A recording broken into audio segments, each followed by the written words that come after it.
Hey everybody, welcome to Off the Bench. It's me, Mark Wiggins, and I am excited today. I know today is election days all over the country. People out doing their civic duty, and I'm excited to have with me once again the Honorable Victor Angry, who is with the Prince William Board of Supervisors, and also my frat brother. Yo. I remember our first conversation when you first got into office. I was like, "What are you doing? What's going on down here in Prince William?" Yeah. And he explained it to me. So now you've been in office, good brother. Tell everybody. Again, just reintroduce yourself, who you are, and what's going on down that way. All right. Well, thank you, Mark, Brother Wiggins. So I'm Victor Angry. Last name is Angry. I'm an elected official now on the Prince William Board of County Supervisors. But prior to that, even our first interview, I'm a 23-year retired Army, 11-year volunteer firefighter. Love serving the community servant. And that when we talked last time, I don't even think I was in office. I had wrote the book, Angry Leadership, and we were talking about my book. Mm-hmm. And then the opportunity came up to run for office. And I'm happy to say that 4 years later, I'm kind of somewhat of a mini expert now. Now I can talk to you more about politics because I've been doing it for a while. Mm-hmm. Not as long as many, but I think tied with my 23 years of leadership, it does help me with the conversation I'd like to have with you now about what I've learned in the last 4 years in this office. Absolutely. And again, thank you for your time. I know you said you were out early this morning. You got to get back out, so I won't hold you too long. But yes, Victor, talk to us about, we talked about briefly about the politics of the local community and getting involved on a local level. I think that's kind of where you really got involved with. So talk to us more about what can we do now and post the election, because it's pretty much late at this point.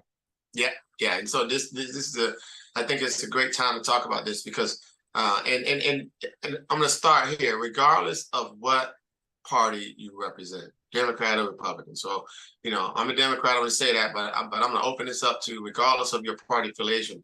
I think the most important thing we can do now and going forward is really be a part of the political process, not just every time this turns around. And trust me, Virginia has an election every year. But we always are working with people every year to just get out and vote and be a part of that election process.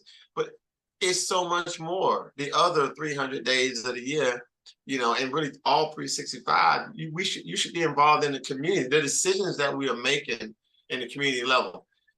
I myself, I'll speak for me, and then I'll bring in the rest of my board. I'm the first African-American Black man to be on Prince William's Board of County Supervisors in its history of the board. Now, for the first time, you have 4 African Americans. Oh, wow. 2 Black women, 2 Black men represent Prince William Board of Supervisors. And what does that really mean? It means that a lot of people didn't get involved in politics because the term they never had a voice. Why would I get involved in something I don't have a voice? I'm just going to basically follow what they tell, what they're going to do, and they're going to do it. Well, guess what? You have a voice. Prince William County, in particular, has changed drastically in the last 3 years by the decisions that this board has made. And that comes into democracy. Democracy is what? Majority, minority. So right now the board is flipped. It's a majority Democrats, 5, and minority Republicans, 3. Meaning at the end of the day, when the votes are made, because everything we do comes down to a vote. That's why we have a dais. That's why there's 8 people on the board, because we have to vote on the decisions that move the county forward. End of the day, bottom line, we have 5 votes. They have 3. It's no different than Congress or the Senate or the delegation down in Richmond. But what you want to do is try to make sure you're making these decisions that affect the majority of the people, because as we all know, can't make everybody happy, man.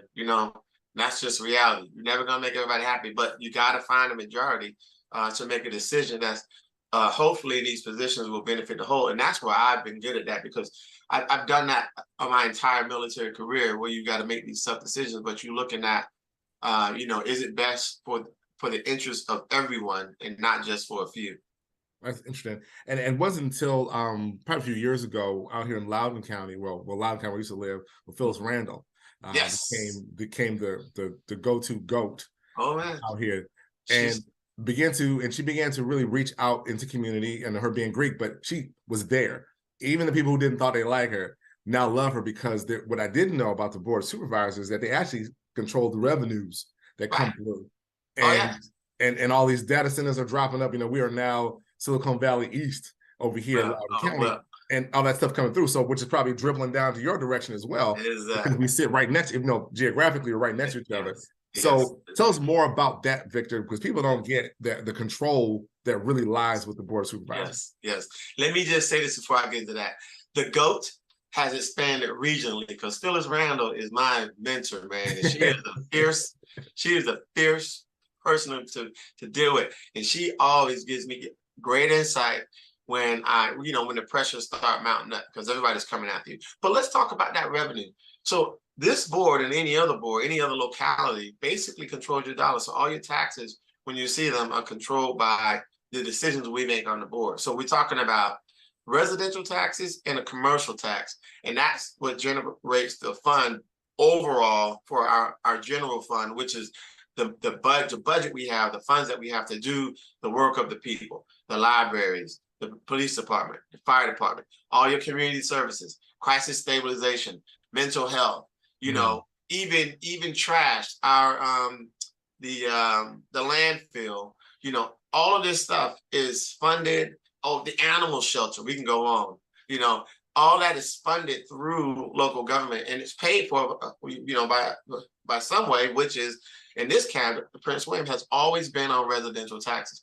So your residential taxes have always gone up. Then we had this personal property tax, which if you got your bill in Prince William County, you were a little bit upset about it, because, you know, I got 3 used cars, man. I paid more for 3 used cars. It seemed like I bought 3 Teslas, you know. So, but I'm the elected official who's saying that. The issue was just like you're saying about these digital data centers. I'll say data centers, is that right now, Prince William County, we made them our targeted industry, meaning we were going out to get them to draw them in because of what Loudoun did, which is a model we can follow. Now, we can also learn from Loudoun's mistakes on what they did with data centers. So we are learning from those as well. But we have an opportunity. We just made a major decision on the board to build out a digital gateway, which is literally located on that Loudoun line on the Pageland corridor, which has been a subject of contention. But the real reality is the majority of the people, we're 482,000 constituent county, 500,000 people, and we've got to find another way to do our revenue stream versus residential taxes and commercial, you know, and personal property taxes. So we got to find another stream. So we found it in that. Now, doesn't mean we stop there, because we still have to look at any other industry that wants to come here to make this happen. But Mark, I want to say this here too. There's one thing we can never forget and stop trying to get away from. Prince William County, and really Loudoun, the work that many of our constituents do is inside the city. People work in the city and they got great paying jobs going into DC. So you're always going to have bad traffic in the morning and bad traffic in the evening. Yep. The reality to that is we can't run away from that, because we're not going to change it. We're not going to create these, you know, high paying jobs here in the county as long as DC exists, and DC will always exist. So those jobs are always going to be there, and we're always going to have people doing that. What we got to do is figure out infrastructure, traffic patterns, you know, housing opportunities, diverse housing on both sides of the county, you know, and also not just that. There's this word that's been thrown around, affordable housing. And I love what Chair Randall said, because we got to get away from thinking affordable housing is a Section 8 HUD or a low-income tax credit, light-tech housing. Affordable housing just simply means we need to build a population of homes, a variety of homes that are affordable for people to buy. You can't keep building $750,000 homes and expect a new starting out family or a police officer or a nurse or a school teacher or a firefighter to be able to live into those homes, because those jobs aren't paying the money, man. Now, if you live in DC, I mean, if you're working in DC and you got it like that, then you probably could do something like that. But the reality is we don't have a base model of home, from apartments to townhouses to condos to, you know, base start line housing to get up into your $500, $750 million homes where you can get your dream house. So that's the thing that we got to face reality and really start digging into. And that's what we're looking into now. So when you talk about, I love when people start throwing infrastructure around, which around here off 66 means more cash lanes. So I don't know how, when they go to build these things, Victor, how they not know? Yeah. How do you not look at the trend reports? And when you spend enough time, so we're going to talk politics this morning, we spend so much time immediately after an election grabbing your pen and redistricting things so y'all can continue to maintain power. How do you not pay attention to the data that your roads ain't strong enough. Them 2 lanes on 66 ain't cutting it, bro. Them 2 lanes on 7 they ain't cut it since I've been here since 93. Since 95, they didn't cut it. Right. So why is it so slow to get the infrastructure built out? Thank you, Mark. So we can get back and forth from down the road. I don't understand. You know what? Because this is exactly what I'm talking about. This affects the people, right? You and I, the people who are really working. So here's the deal. The few people that are stopping that progress have a lot of money. They got 2 things going for them, time and money. And there's people out there that don't want these roads expanded. They don't want it coming through. Now, you can't build your way out of, you can't keep adding lanes to build your way out of traffic. But the reality is those 2 lanes are not going to cut it. So there is a better model infrastructure of roadway that can exist, that does exist, that we should be investing in. But again, there's a lot of people, well, there's some people, not a lot. There's some people out there with 2 things going for them, time and money, meaning they have a lot of time on their hands and they can create all this world up and they have a lot of money to do so. Opposite side of that is the other side of people who don't have a lot of time and a lot of money, and they're too busy working, and they're too busy trying to pay their bills, and they're too busy stuck in this traffic. And no, they're not getting this little that little pass you get to go and get on these express lanes, because nobody really wants to pay for their time on the road, because you don't even have the money to really pay for your mortgage, put gas in the car. So we see the problem. I mean, when I say we, the people who are really a part of this. But that's why I'm saying they got to be involved all the time and not just at election time. Because literally, when we have a board meeting, I see the same 50 people come in that chamber. You know who these people are? The people with time and money. People who I don't see in that chamber are the people who don't have time and money. And the question you just asked and the frustration that's happening now is literally people coming in there saying, we got to do some things different. Like literally demand of your board, of your elected officials, that these things happen. Because honestly, at the end of the day, the louder the voice, the bigger the crowd, the more results you get, and you'll see us shifting in that direction. Otherwise, it would take a few of us that understand this. Silence is compliance. So I know what you want me to do, and I'm going to do it. You don't have to show up because you already know I'm on the team. But at the end of the day, people watch these board meetings like a reality TV show, and they want to see people in there screaming, and a lot of folks. So it turns. It's so counterproductive to again, but like you said, time and money. Like I think as you're younger and you don't pay attention to all that, just make it. But you start getting a little older and you start talking about the dollars. And all of a sudden now you want to speak up, which is fine. But it's like I just don't get it. Like Route 7 was a half a lane since it was farm, and then all of a sudden here we come. And you just now widening it up. It takes 15 years anyway to get it done. You could always use history too as your lessons learned too. Remember this thing called Disney back in '98? That was a game changer for all of the northern region. Fairfax, Loudoun, Fauquier, Prince, because that was a game changer. And it didn't happen. And so, all of these localities are finding these other ways. And unfortunately, the few voices in the room I've been saying about with the time and money have really slowed all that down. We just made a major decision in Prince William County that, we know we're not done with. There's going to be some folks coming after us with whatever version of they don't think this is right. I've always been, intrigued by people who say, you made a bad decision. But then the other side has said, thank you for making the decision. Like, who's right? Like, why would you say that my decision is bad when everybody else says it's right? But then, it's just amazing how that works. But that's why you got to be, tough skinned in these positions to do the job and just move it forward. So now what's the projection for Prince William County? Where are you heading? Because you're looking like Loudoun South. So what's going on down your way? Where you projected? All that aside. Yeah. Well, yeah, we're coming for you, Loudoun. The chair has set the standard. Come get her. That's what she's saying. Come get it. Maybe there's some people who are watchers that don't like what I just said because they don't even want to see these data centers. But honestly, let's talk about this, Mark. During COVID in 2020, where we lost 1 million people live and we shut down the world for a year, what industry thrived and marked like 500% markup? I'll tell you what industry. Amazon, the digital world, they didn't lose. They actually ramped up because Zoom came in, WebEx came in, Microsoft Teams came in. They actually had to rebuild that infrastructure, really work on data storage. Like that became the new way of living. And guess what? It's still here today, and it's only getting bigger. You know, we were talking about the fact that we aren't even in 5G right now. You know, we've got smart cars that park themselves. We've got pillows that you lay your head down, and it'll track data to tell you what best way to lay. We got little rings like this called the Aura that tracks everything I do when I sleep, blood pressure, all that good stuff. All that data is going somewhere. So we know that industry isn't going anywhere. And really, when you start talking about commercial tax bases, what that means for a locality, Prince William and Loudoun, we learned this from Loudoun, is their peripheral tax. And it's these servers that they have in these football field links of building. Each one of these servers is the individual tax server. And so you get to tax 1,000 of them individually.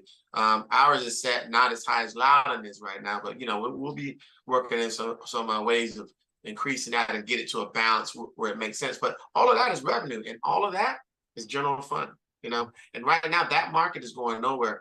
So we've Right. got a biotech world going on in our innovation park. Really, the medical, we're doing a lot of things medical. That is very big, and that's over there with George Mason. So we're doing a lot of things that actually are helping the world in that medical field, but that's not going to be enough. And so the digital piece is huge. And then we'll just have to see what's next. I call it crossing bridges. We just got to cross this bridge. We don't know where the next bridge is or what it looks like to get across it, but we will be ready when we get to that next bridge. And we just got this one on, you know, got across this bridge. That's been good for the county. So the goal is to keep it moving forward. That's what's up, brother. Brother Ingram, I'm gonna finish with this. Like I know you got to get back out. Yes, sir. Today, you know, there's gonna be some hurt feelings either way, right? Yeah. There's gonna be hurt feelings across the country either way. What do you say to the local area? Because we're only dealing with here in this area. What are you saying to them now? This is over. It went in your favor or it didn't go in your favor. What's next?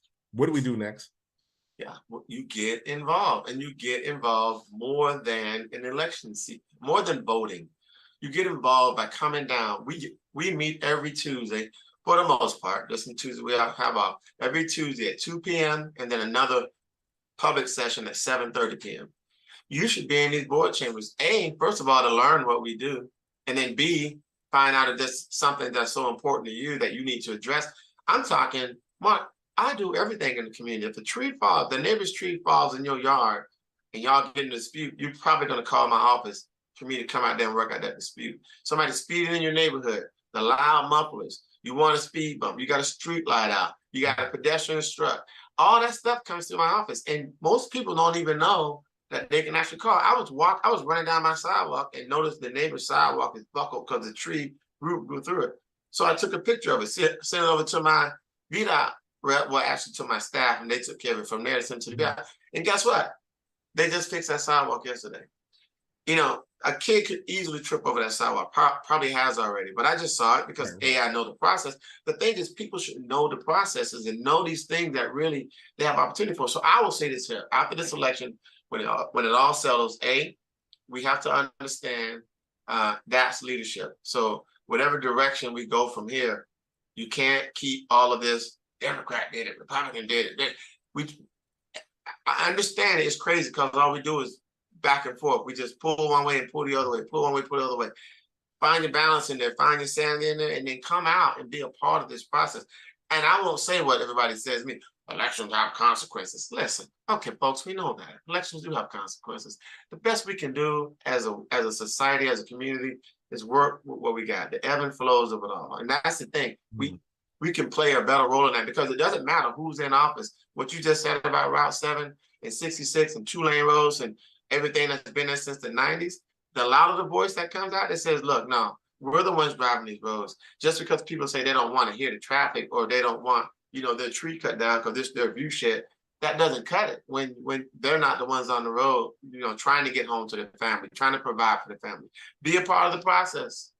Be a part of the process all the time, not just an election, you know, voting polls. So that's my recommendation, my advice.